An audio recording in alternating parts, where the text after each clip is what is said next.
Yes, but. Yes, but. It is one of the most well-known and popular combination of words in the English language. Yes, but. It's a great combination. Affirmation, qualification. Green light, red light. Let's go for it. Hold your horses. We hear it all the time. You ask somebody, you want to do something? Ask them, invite them to some event or to be a part of something, and their first response is, yes, I'd love to do it. Great idea. It's right in my wheelhouse. And you're thinking, this is great. They're going to say yes. Then it happens. You get the other part, the combo. The shoe drops. But, it's just really hectic right now. I'm really busy. There's lots of things on my schedule. I have other commitments, and on it goes. Yes, but I've decided that it's a great way of being able to say no and never use the word no. And I am guilty of that. I mean, I realize that as I'm saying this, I don't stand before you as one and go, well, I never do that. Oh, no, I've got it many times. For many years, I was a part of a group down at the medical center. We met every Tuesday morning, bright and early, and we would meet and be in conversation. And we had a counselor that worked with us, doctors and pastors, to keep the conversation going, to ask questions, to hold us accountable. And after a while, she had a note. She said, you guys, and we were all guys, you're experts at yes, but. We were just very good at it. And we hear it all the time. And here it is, the gospel lesson. You've got it once again. It's very striking. Jesus, who asked this gentleman to follow him, to be one of his disciples. And what is his answer? Yes, but. Yes, I would love to serve you. I would love to be a disciple. But I need to bury my father. Now, as buts go, that makes a lot of sense, you know. And then you look at Jesus' response that takes us by surprise, doesn't it? Let the dead bury the dead.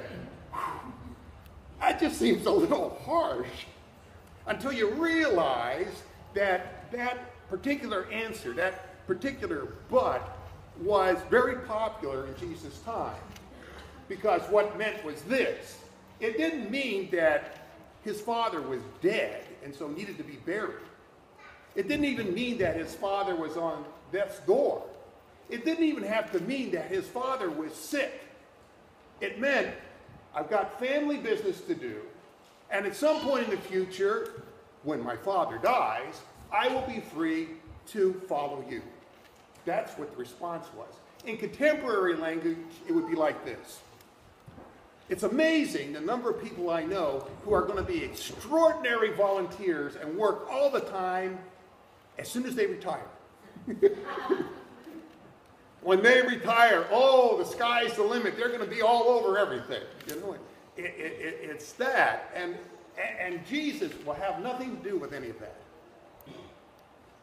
When he asked this man to follow him, to be a disciple, as he asked you, as he asked me, it's not a yes, but question.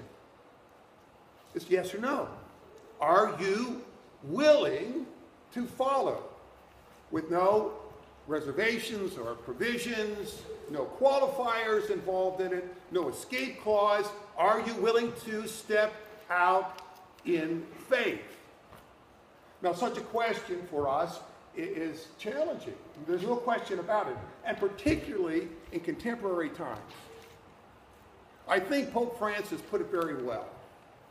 Recently he talked about marriage, and it was interesting what he had to say because people went, What did the Pope just say? Because he said, people get married today, they don't know what they're doing. They don't know what they're promising. They're promising to love another for a lifetime, and they don't even know what that promise is, because fundamentally, they do not understand commitment in a provisional culture. I thought it was very interesting. They do not understand what commitment is in a provisional culture, a yes, but world. And so, when Jesus comes to you and me and says, will you follow? Will you be a disciple? Will you make that commitment? It is a challenge. So, how can he ask that kind of commitment of us? How can he do that? Well, there's really two reasons. One is foundational, and that is he calls for that commitment from you and me because it is the commitment he has for us. His commitment to you and me is absolute, complete. No reservations, no qualifiers, it's just given. His love for you and me is absolute. Forgiveness, absolute. Grace, absolute. So the one asking for that commitment from us is one who has given that commitment to you and me. That's the first reason. The second one is this. There are some things in life that cannot be yes but.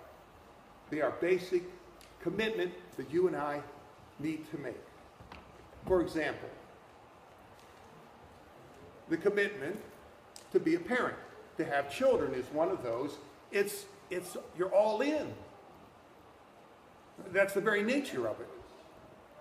I remember long ago, and when Bonnie and I were in Minnesota, I was in seminary, and we were talking about having children, as many parents have that conversation at one point along the way.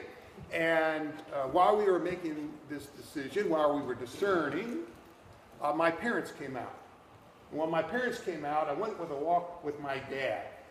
I still remember because it was late November, overcast.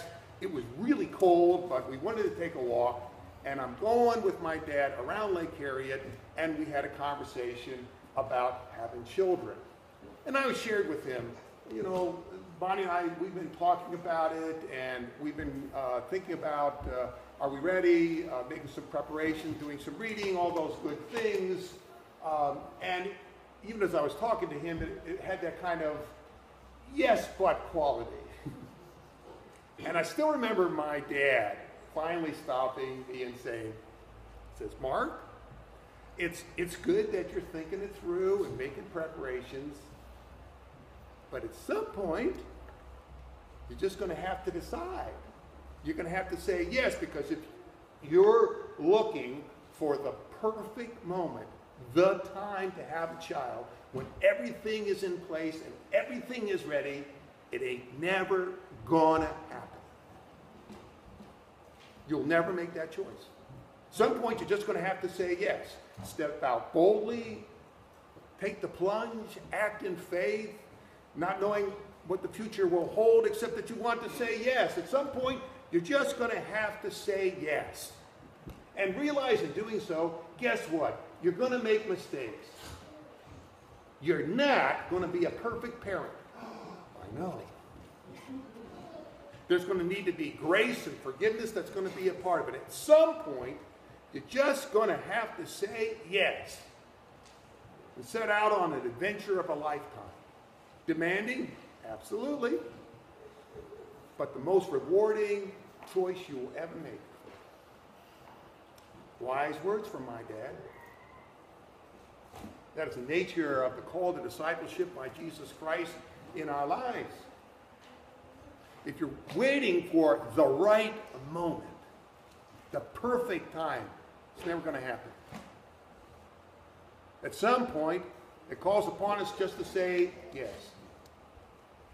To step out, to take the plunge, to act courageously, understanding that we don't know all that lies ahead of us, except that we want to and need to say yes.